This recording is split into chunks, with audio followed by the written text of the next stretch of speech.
What is an outsider doing here? This isn't a place for old-timers like you to just loaf around. The manager, mistaking me for a subcontractor from the main office, started yelling at me when I dared to criticize his extremely impolite behavior. He glared at me with his eyes wide open. I'm the boss here, and it's a busy day with an important board meeting. It's a nuisance having someone like you wandering around the company. You're in the way. Eventually, he ordered an employee nearby to have me forcibly removed.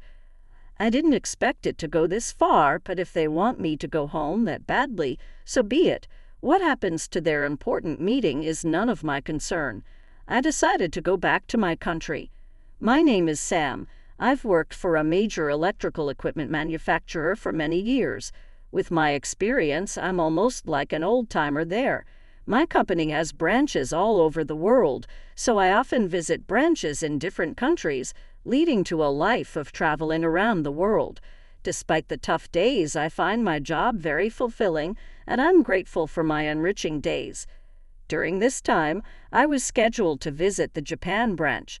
I had worked at the Japan branch when I was younger, but I was transferred abroad shortly after joining and hadn't had many chances to visit since then. This trip was for work, but I was very excited to be back in Japan for the first time in a long while. I wonder how many years it has been since I last saw everyone I worked so hard with back then. I was looking forward to it. With these thoughts, I arrived. As I walked around the office reminiscing and peeking into various departments, I felt a sense of nostalgia. The atmosphere in the office hadn't changed, and it felt nostalgic. However, when I tried to greet my former colleagues and subordinates, I found that most of them had either retired or transferred. Feeling a bit down and reflective about the passage of time, I left the sales department I had visited last and started walking towards my original destination. Then I noticed a man walking towards me. He looked at me with a puzzled expression, furrowing his brows as if to say, "What the heck?" I was perplexed about why he was looking at me like that. Glancing at the employee badge hanging from his neck, it read Director of Sales Planning, White. "Hey, you." As we passed each other, this man White suddenly called out to me in a rough tone, "What's with you? You're a new face around here." What a rude man, I thought, considering pretending not to notice him. But then I decided to turn around. "Nice to meet you. My name is Sam." Director White scoffed through his nose as if belittling me. "Sam, huh? Never heard of you. What is an outsider doing here? This isn't a place for old-timers like you to just loaf around," he shouted disdainfully. The other employees around us were startled by his loud voice and stared at us. "No, I'm not an employee of this branch, but I am here on business today." "Business? You just came out of the sales department, right? You must be some subcontractor here to negotiate a new contract or something." "We don't do sales here," he retorted. It seemed that Director White had mistaken me for an employee of a subcontractor. Nevertheless, my first impression of this man White was harsh, considering how he talked to an older person, whether they were a subcontractor or not. "Don't wander around the company like some bottom-tier subcontractor. Old man. You're in the way. I've been with this company for many years, but this was the first time I'd been treated this way. With all due respect, perhaps it's better not to speak that way when meeting someone for the first time, even if they are a subcontractor. It seems quite unreasonable and rude." When I voiced my complaint, he just sneered through his nose. What is this man thinking? I wondered. "Ha! You're making me laugh. Who do you think you are, giving me such a lecture? Do you know who I am to talk to me like that? No, so there's no need to speak like that. What a noisy old man. Do you even know what day it is? Today is an important board meeting day that I, the director, am managing. It's busy. So what? Does that justify being rude? Having someone like you wander around the company on such a day is a nuisance. You're an—" I was cut off while still speaking. His fierce demeanor left me speechless, shocked that such a barbaric person could exist in the Japan branch. "Hey, you!" standing there staring blankly. "Get this annoying old man out of here now." "Yes, sir," directed by Director White. A large male employee hurried over and grabbed my arm. "Hey, wait, stop." And just like that, I was unceremoniously thrown out of the company. Standing there for a while, I just stared blankly at the employee entrance from which I had been expelled. As I was being pushed out, I could hear the whispers of the employees around me. "Director White is yelling again. Shit, just leave it be. It's always the same. If we get involved, we'll get the backlash too." "Exactly. Let sleeping dogs lie. I don't know who that person is, but they've caught the attention of a troublesome one, and White at that of all people." I could tell that this man White had a reputation, but what on earth is happening at the Japan branch? When I was there, it was brimming with lively, talented people, and there surely wasn't anyone as selfish as that. The employees I just saw also seemed scared, as if fearful of something. Then, without accomplishing my original purpose, I wondered what to do next and left the Japan branch to head to the airport, and so I returned to my base in Germany.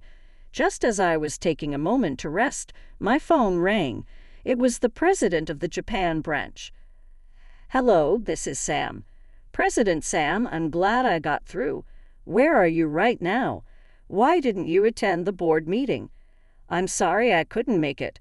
Actually, I did go to the Japan branch. I was walking around the office to greet my colleagues before the board meeting when suddenly I met this man, White, and he started yelling at me." "What? What do you mean, President Sam? You met White?" From his surprised tone, it seemed he had no idea about what had happened, indicating the incident hadn't become a rumor within the company. He seemed to mistake me for a subcontractor. He told me I was in the way and started raging at me, and I was forcibly removed from the company, so I went straight back to Germany. "What? President Sam, I am terribly sorry." Even over the phone, I could tell he was deeply bowing his head. I had no idea such a thing had happened, and that I was being so rude. What an irreparable discourtesy. I am truly sorry. "No, you shouldn't be the one apologizing for this incident. I can't believe President Sam was subjected to such a situation. I apologize profoundly, though I was unaware." The urgency and regret of the Japan branch president came through over the phone, conveying the gravity of his mistake. But it's understandable why things turned out this way. In fact, I am the president of the German headquarters of this major electrical equipment manufacturer. I moved to the headquarters in Germany at a young age and have gained extensive experience over the years. While working, I learned about the latest knowledge and economics in this industry daily, quietly improving performance, doing the best I could, and making my mark. Even when the management of the German headquarters was in crisis, I managed to turn things around successfully. Of course, I couldn't have done it alone. It was undoubtedly thanks to the employees and colleagues with whom I exchanged opinions, clashed, and honed skills. From there, I gradually got involved in expanding our business worldwide, achieved results, and was able to grow to this point. And for these achievements, I was recently appointed as the president of the German headquarters. My visit to the Japan branch this time was to make my inaugural address at the board meeting and to decide on a strategy for strengthening management in Japan as my first initiative as president. From what I've seen, it seems like the situation inside the Japan branch isn't very good. Is there a major problem? Yes, you are right. We currently have a troubling person on our hands. I hate to ask over the phone, but can you tell me about the situation? Well, yes, I'm embarrassed to say, but as you may have noticed, Sam, that man White is a person of concern at the Japan branch. The president of the Japan branch confided with a tone that suggested he was quite troubled. And you're saying White acts like an excellent employee in front of me or those above him, but he is a problematic person. He's somewhat difficult with subordinates and clients. I felt something was off about him at that time, too, but he's indeed a problem child at work then. Yes, at the board meeting we expected you to attend, White presented an important strategy, which was approved. I see, so that's why Director White was so anxious before the meeting. However, there's suspicion that he's only gathering talented subordinates, forcing them to develop strategies, and then presenting them as his own ideas. There's no solid proof, but I've heard such stories. I see, so he's trying to climb the career ladder by claiming others' achievements as his own. Quite a shallow person to be a director at the Japan branch. Yes, White is aiming for an executive position. There are rumors that he's stealing the credit from colleagues and subordinates to build his achievements, but there's no proof. So, without intervention, White will undoubtedly be promoted to an executive. He's very calculating, but if that's true, it's a serious issue. There could be complaints and even explosive situations among the staff, which could disrupt the company's discipline. White is the main problem, but I also think the Japan branch president, who had a hunch but did nothing, is at fault. So I reprimand him after telling him that we cannot let this go unchecked. Yes, I have to admit there were faults on my part for not controlling White. I never imagined he would go this far. You said there's no proof. Our first priority should be to thoroughly investigate this man, White, to understand the extent of the truth. If the rumors are true, we'll find solutions together. Understood, President Sam. Thank you. I will closely monitor White and uncover the facts. I ended the call with the president of the Japan branch. About a month later, on the day of the Japan branch's board meeting, I landed in Japan again and was in the meeting room at the Japan branch. President Sam, everything is ready, so I'm looking forward to today. It must have been hard to gather all this information. You've done well. Thank you for your efforts. As the executives began to gather for the meeting, White also arrived, seeming very pleased with himself, as if he expected his promotion to be confirmed at today's meeting. White, come over here for a moment.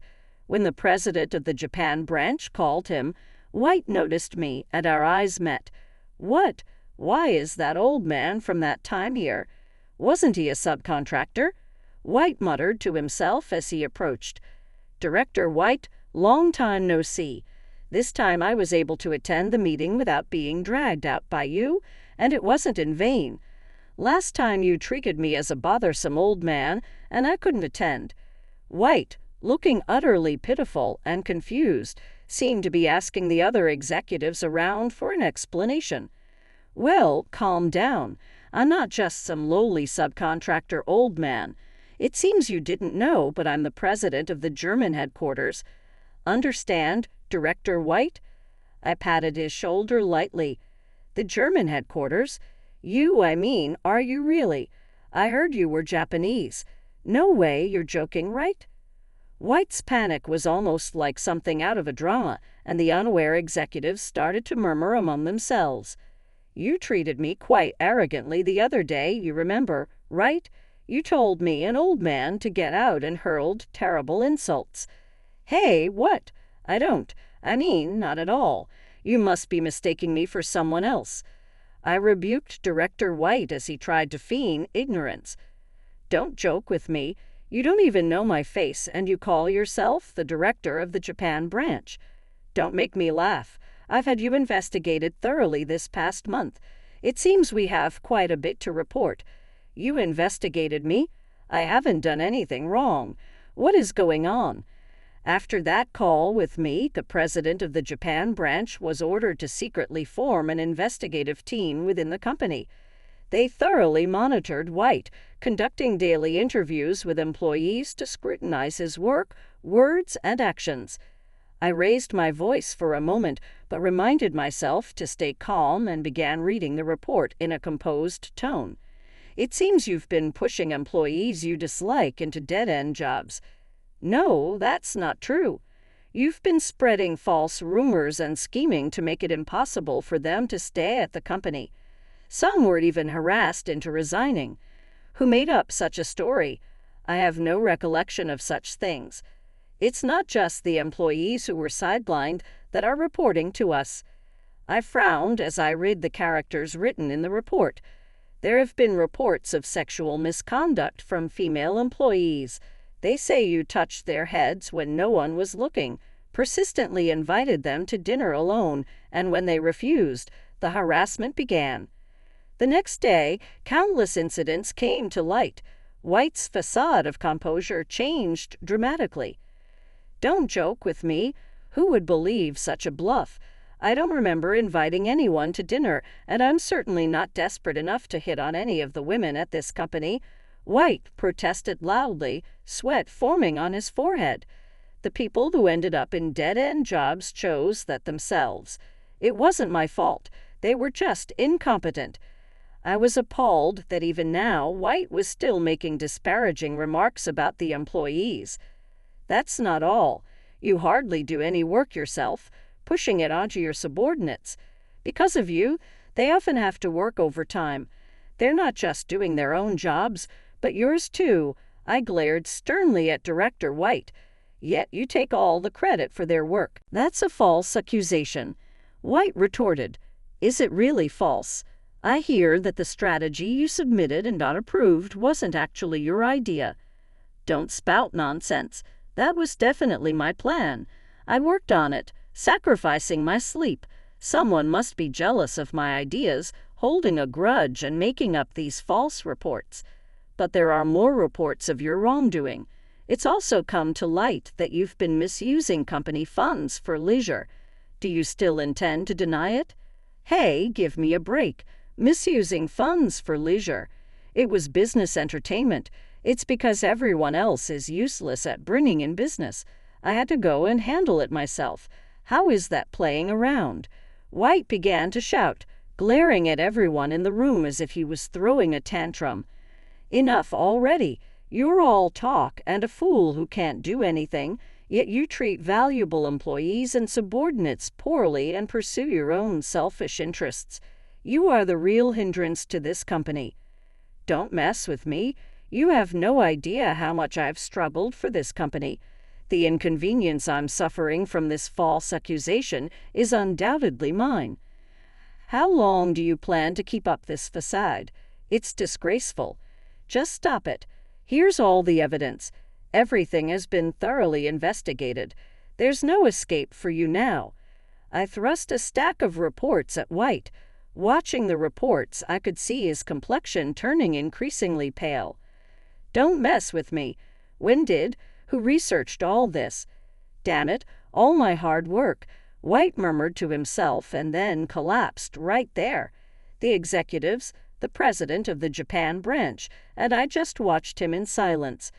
Days later, White's mismanagement and misuse of funds became public knowledge. His dismissal was judged necessary due to his egregious behavior towards employees and subordinates. Leaving the company, the once assertive White had lost all his vigor in just a few days and appeared considerably thinner. What goes around comes around. I sincerely hope that White reflects on this matter and, in a new company, avoids repeating the same mistakes, returning to his original intentions and starting anew. Although things ended this way, I believe that White wasn't originally such a self-serving person. I trust there was a time when he, alongside his colleagues and peers, was earnestly striving to improve the company. He probably just lost sight of himself and couldn't stop his mistakes. In such a world, it's perhaps my true hope that this is the case. Let's revert the strategy that was credited to White back to the original creator's name and implement it. Also, for those who were forced to resign because of him, I'd like to offer re-employment and ensure that our current employees receive proper mental care. Yes, I understand. A new project team has formed, driven by creators who had lost their motivation due to having their achievements stolen by White, and now the employees' morale is surging forward again. This company still has great potential to grow. From now on, I plan to engage more directly with the executives, employees, and subordinates currently with us, and aim for growth not just in the Japan branch, but across the entire company. President Sam is an incredible person. I respect him deeply. Moving forward, I will also engage more closely with our staff and strive to improve the company, emulating President Sam in fulfilling my duties. With White's issue resolved, the Japan branch should now be secure. I believe the days of employees living in fear are gone, and the Japan branch will become a lively and bright workplace. With this belief, I once again left Japan, grateful and proud to play a part in this company. I am committed to diligently fulfilling the tasks at hand with this resolution, continuing to lead a busy life not just in Germany, but spanning the globe.